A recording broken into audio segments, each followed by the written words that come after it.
Hi everyone, it's Angelica Alen here. I am super excited for my chat with Heidi Sullivan today. So Heidi is a biomedical engineer. She's a psychosomatic therapist, a life coach, and a general practitioner of a categorical medicine.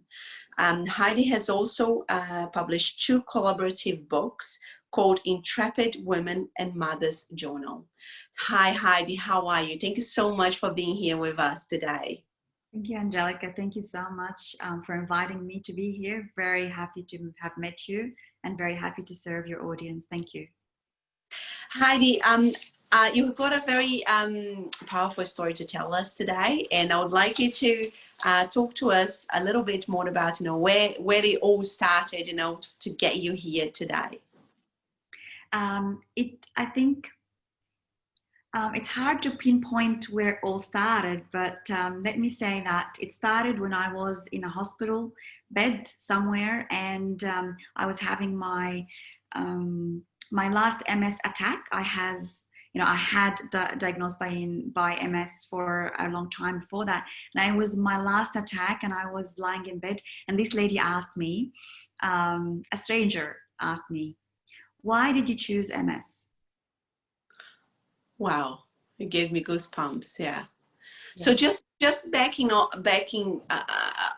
little bit from that. So you were a biomedical engineer, and you're working, and you had your 2 daughters, and everything was going well, but you started having some symptoms, and they diagnosed you. How was that? Well, how were you feeling leading to that diagnosis?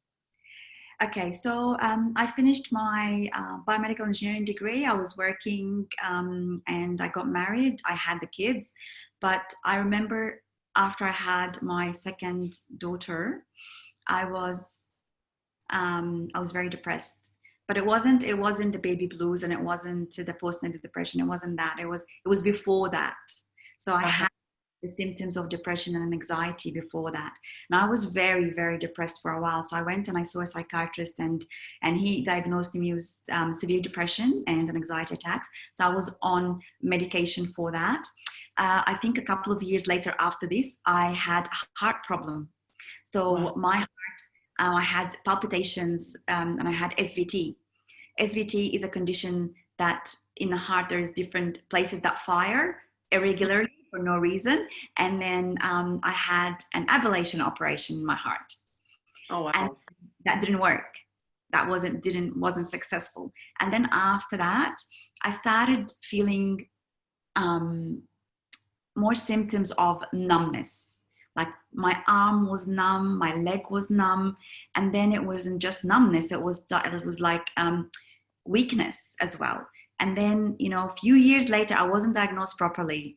It was a coincidence. The way I was diagnosed was a coincidence. And then I found out that I had MS for a while. At that stage, I had lost my left arm completely. I could not use it.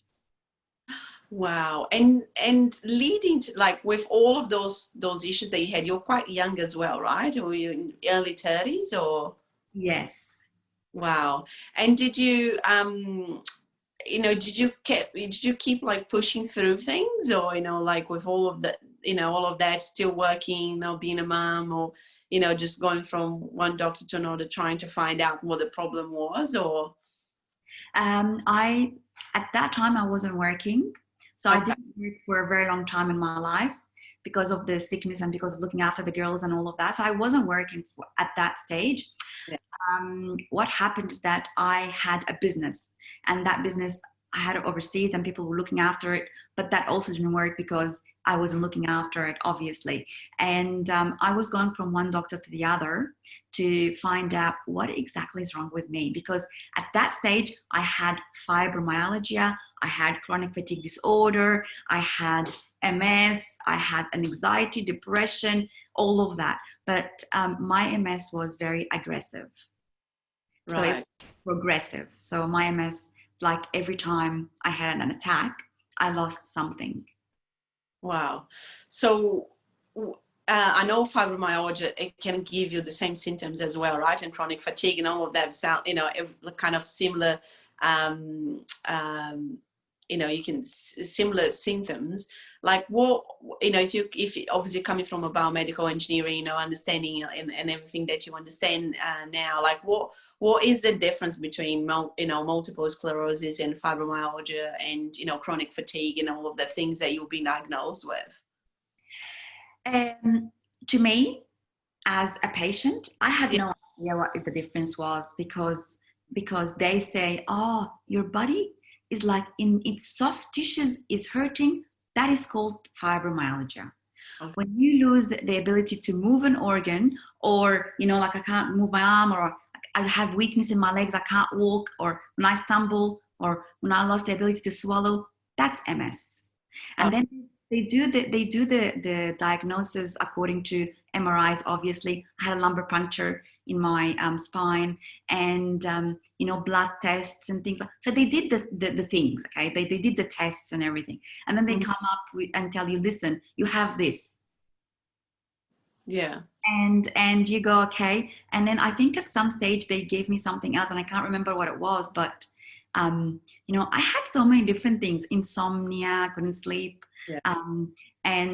But the thing is, it didn't really worry me. What was it called? Because what really annoyed me was the symptoms. Like when you can't go to the bathroom and you need to wear a nappy as an adult, that's wow. Sad. That's very sad. Yeah. So it got to that point that was that bad. So basically the communication from your brain to your organs, it started really, really kind of. I was wearing an adult nappy for a long time. And wow. And before my last attack, I hadn't eaten solids for 9 months. Wow. I couldn't eat solids. I could not eat solids. So I was on hospital supplements, was drinking hospital supplements, and that's it. So did you have somebody to care for you 24/7, or how did it work? Yeah, my daughters. Wow. So they were at age like the teenagers, they could look after you. Wow. Well, yeah, poor things. They started worrying about me and looking after me in very early ages. So, you know, they just looked after me. I didn't have anyone else in the house to look after me for, you know, 24/7. I remember my older daughter, like my younger daughter would do something, my older daughter would do something. So my older daughter would always shower me because I couldn't shower myself. So I would, you know, she would take me to the bathroom, sit me on a, you know, plastic chair, and then she would, you know, shower me. And so that was happening for quite a while. Wow. Wow. And then, you know, back to the question that stranger asked you when you were in hospital, why did you choose MS? What happened in that moment? Well, in that last attack, luckily, I actually couldn't speak. Imagine if I could speak and someone would ask me that, like to my consciousness at that time, stupid question. Yeah. What does that mean? Yeah. I was in bed and under, you know, taking my IV, all right, because every time I get an attack, an MS attack, I go to the hospital and I sit there for 3 or 4 days at a time, and you get this cortisone fix. Oh, wow. So you sit there and you get cortisone for 4 or 5 days every time. Wow. Okay, and this lady is there looking at me, and then she goes, you know, what do you have? And you know, the doctor, you know, she was asking the doctor that came along, and he said she's got MS, multiple sclerosis. And then she asked me, okay, well, why did you choose MS? What's that? Why did you choose that?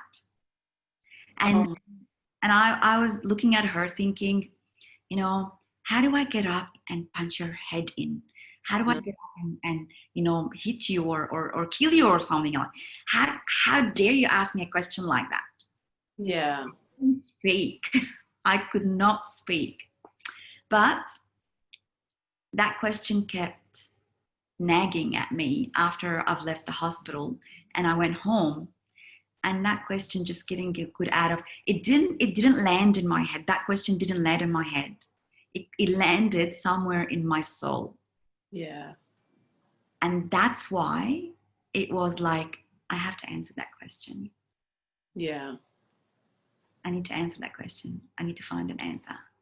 And how did you move? So, you know, what kept you going up to that point? You know, being so, you know, dependent on your daughters, and, you know, and being just not able to do what you wanted, and, you know, and be who you wanted to be. What kept you going? And nothing kept me going. I was ready to go. I actually committed attempted suicide one day. No, I didn't. Nothing kept me going. I was ready to, you know, drop the ball and go, because I was just not happy. Yeah. Yeah. But when she asked me that question, and I felt something is there for me, I answered that question. And when I started searching for an answer, that's when, like, life started. Awesome. So how was that, you know, transformation journey from looking for that answer? Oh, so the thing is, when she asked me that, I didn't believe that I could be choosing that. But I asked, like, I went on my phone and then I typed, can people choose their own disease? Oh, I bet you got some answers there. And I also asked, has anyone ever healed from chronic illnesses? Has anyone ever healed from MS? Has anyone ever healed from cancer? Has anyone ever healed from... I started asking these questions, and then to my surprise, I went, oh shit, people do heal. People do heal. How the hell did they do it? Well, if I had chosen to be in that mess for a reason, then I can choose to go out of it. Yes, definitely. Yeah. And how did you, like, what was your kind of your first steps after that? Like, what, you know, your journey to healing, what were the things that you did? Yeah, okay, so at that time, I found two people that were very prominent in that area, okay? So it was Joe Dispenza, Yeah. from America. So he was like talking about how to become supernatural, and how to, you know, heal yourself and heal your own tissues. And that to me, that was just like insane. Yeah. How do you do, you know, stuff like that? Well, he was one. And the other one was someone in Egypt, actually. So he's a coach. He's a life coach. Yeah. So his name is Dr. 𝗕𝗢𝗪𝗓. Dr. 𝗕𝗢𝗪 is the person that I was first contacting at that time. So I contacted him and I said, I want to have a conversation. And I spoke to the guy, and in one conversation, he said to me, so what's the problem? What do you want? I said, I want to heal. If it's possible, I want to heal. And he said to me, well, he explained this to me. He said, MS is just a symptom, not the real disease. Yeah. The real disease is somewhere else in your being. And, it's not in your body. It gives me goosebumps. So he explained that to me, and I was going, what do you mean it's not in my body? How can it be somewhere else? What does that mean? And then it was the whole conversation of who I am, what am I made out of, and you know, how does disease happen? How does disease originate? Yeah. Imbalance, you know. Emotional trauma. All of that. Yeah. And then he said to me, after a conversation, he said, Heidi, you don't have MS. You have 18 different other problems. I said, what? He goes, 18 different other problems.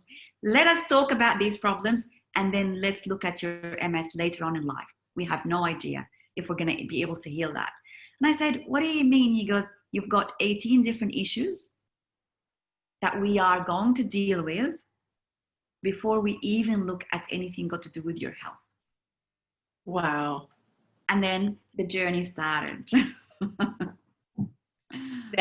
You know, so, when I talk to people and I ask them, you know, why they got sick, you know, so many people tell me, and the doctors told me too, it was only bad luck. You know, I didn't have any history of bowel cancer in my family. In actual fact, I've got a very large extended family in Brazil, and I am the only one who has ever had cancer. And you know, part of me, when you say that about that question that stranger asked you, I wanted to answer that question for myself, because I couldn't accept that I had such bad luck that I got stage 3 bowel cancer. I just kept asking, and I think it's you know, that sitting with yourself and with that, it can be a hell of a journey, and not everyone is prepared to do that. And I think it's beautiful that you were prepared to do that. I don't know if I was prepared. I was just like thinking, you know, if I have a choice, if I do have a choice anywhere, you know, why am I choosing to be sick? Yeah. Why is it that I'm choosing to be sick? Yeah. If I have a choice, wouldn't I just want to be healthy? Yeah. It's almost like if that, you know, that stranger sparked a fire inside you, right? That you kind of thought, this is not me. Yeah. It almost felt like a reset button. Yeah. Like, well, you thought you were living, you know, unconsciously or whatever it is all your life. Well, now you're going to have some conscious into this. Yeah. Yeah. And what would you say were the things that, obviously, that the doctor in Egypt sounds like he helped you through your journey, but you know, I also often speak to people, and people, you know, are looking for that next thing that's going to heal them in a second or in 5 minutes. You know, what do you think? What did you do? Do you think there was that contributed to your healing? You know, what was the, I don't know, 3 things or 5 things? What were the most important things that you did? I had to make a decision, Angelica. I had to make a decision, and I was consciously aware that every step and every day I need to remind myself why I took that decision. Yeah. And it's all about consistency, perseverance, patience, you know, holding myself accountable. Because at that time, no one knew what I was doing. Not even my daughters. When I was healing, I didn't want to tell anyone anything. Yeah. Anything, because I was just, you know, scared. What if I, you know, don't end up on the other side? Or what if I, you know, drop the ball again and decide to end this or something? I don't know. So I didn't have anyone with me. I was just me and my coach. And it was just, okay, well, but the thing is, I had a feeling that there is something waiting for me on the other side. If I heal, there is something waiting for me on the other side. Beautiful. And it's not about me. It's much bigger than me. Wow. And when I found out, every time I went through it, I felt, yes, I feel that in my guts, there's something much bigger than me. There's something that is much bigger than what I know to be true. There's something expansive. There's an explosion happening. And there's so beautiful things that are going to come along. And it's not just for me. It's for a lot of other people. And that's what kept me going. That's beautiful. And how long from when you made that decision to when you started, you know, coming back to yourself, like, you know, being able to be independent again and have the energy to doing things again? It took 6 months. Wow, it's not a lot, is it, considering you had been sick for such a long time? Yes, it took 6 months, yeah. And after the 6 months, is that when you decided to kind of change careers as well, because you're a biomedical engineer, or what happened?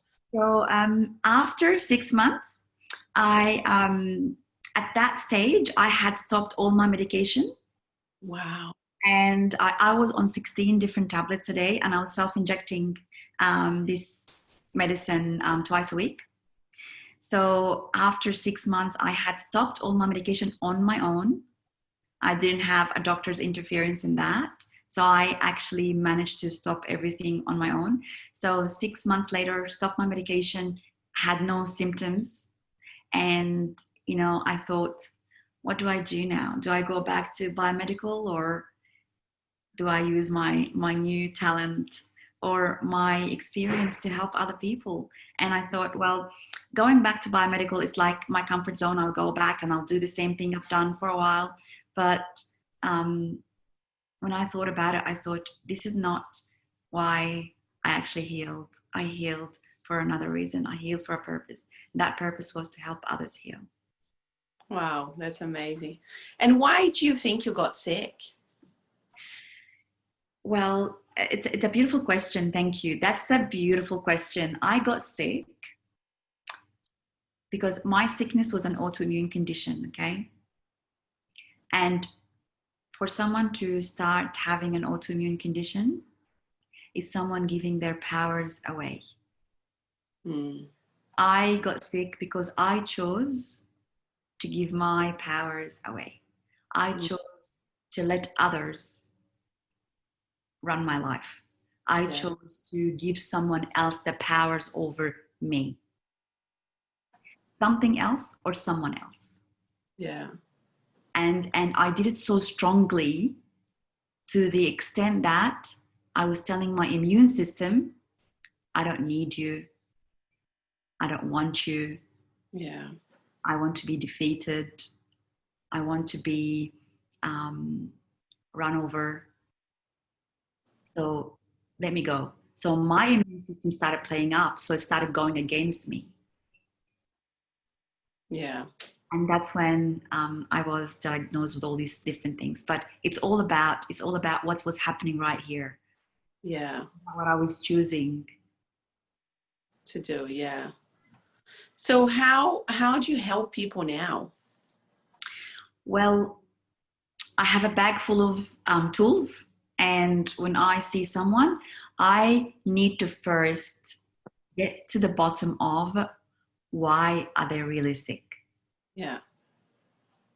So finding the reason and understanding what are the real issues in their tissues. Right. And this is where you're psychosomatic. Yes. And how open are people to receiving that, that answer, or answering that? Yeah, it's not a very comfortable conversation. It's not a very fun conversation because, you have to listen to things that it's like when I was told by that coach, when he said, you've got 18 different other issues. MS is a problem. There's 18 different other problems. And I was going, what do you mean? Yeah. That, like, it's like that. Like, I'm making fun of it now, but it was like a shock. Yeah. To me, and a shock to my system. How does that happen? Yeah. How did I come so messed up? Yeah. And it's okay. It's all right. See, because I think the beauty about what I do is that I have been there and I've done that, and I relate, and I know exactly how to get to them because I know. Yeah, that's beautiful. Yeah.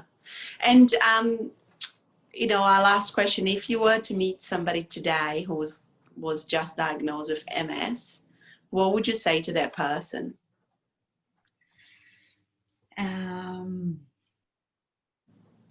I'd say the choice is yours. It's up to you. I meet people with MS all the time because they get referred to me, obviously, because they know my story or someone has referred them to me, and I know I can help them, but it's not up to me to help them. Yeah. It's not up to me. It's up to them completely, entirely. It's one's decision. Yeah. And it's up to them to know that it's all about a decision of, I want to change. Because if they don't want to change, I can't change anything for them. Yeah. It's changing that mindset and accept their self-responsibilities and the personal responsibility. Yeah, I see a lot in the cancer world as well. People don't want to say, you know, anything around those lines because, you know, they want to say, I don't want to blame myself for having cancer, but, you know, your choice is to keep doing what you did up to your diagnosis or change everything. It's, you know, it's entirely up to you. Yeah, look, it's fine that I have chosen something. Well, now, today, right now, I have a different consciousness. I can unchoose it. It's all good. Yeah. It's all good. Like I tell people that, I say, listen, it's like you think you're married to your disease. You're not married to it. Yeah. Leave it. You can happily leave it at any time. I love that. I love that. And actually, one last question. Who is Heidi today? Oh, who is Heidi today? Heidi today is Heidi yesterday and Heidi tomorrow. I am pure consciousness and I am doing the best I know with the information I have right now. I am living more consciously every day. This is the only difference from where I was and today and maybe tomorrow, is that every day I'm choosing to live on a more conscious level, and every day I'm choosing to expand my awareness, because awareness am aware. Yeah. And that is life. Yeah, definitely. That's beautiful. You can make that choice daily, right? Yes, 100%. 100%.